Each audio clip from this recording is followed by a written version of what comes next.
بکری کے زہر آلودہ گوشت کی اطلاع کہ اس میں زہر ملایا گیا ہے۔ حضرت جابر رضی اللہ تعالیٰ عنہ کا بیان ہے کہ اہل خیبر میں سے ایک یہودی عورت نے بکری کا گوشت زہر ڈال کر پکایا اور پھر اس کا ایک دست بطور ہدیہ رسول اللہ صلی اللہ علیہ وسلم کی خدمت میں پیش کیا۔ چنانچہ اسے آپ صلی اللہ علیہ وسلم کے ساتھ آپ کے بعض صحابہ نے کھانا شروع کیا، مگر رسول اللہ نے فوراً ہی فرمایا تم لوگ کھانے سے پہلے اپنے ہاتھ روک لو۔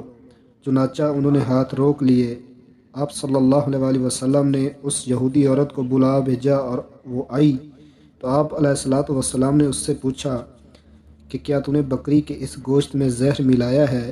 اس نے کہا کس نے آپ کو بتایا؟ آپ صلی اللہ علیہ وسلم نے فرمایا کہ گوشت کے اس ٹکڑے نے جو میرے ہاتھ میں ہے۔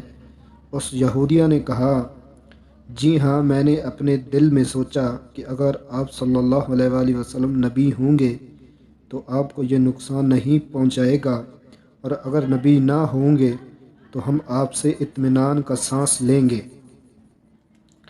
آپ صلی اللہ علیہ وسلم نے یہ سن کر اس کو معاف کر دیا اور اس کو کوئی سزا نہیں دی، اور آپ صلی اللہ علیہ وسلم کے جن صحابہ کرام نے وہ زہر آلودہ گوشت کھا لیا تھا ان کا انتقال ہو گیا، اور رسول اللہ صلی اللہ علیہ وسلم اس گوشت کی وجہ سے اپنے شانوں کے درمیان پچھانا لگوایا کرتے تھے۔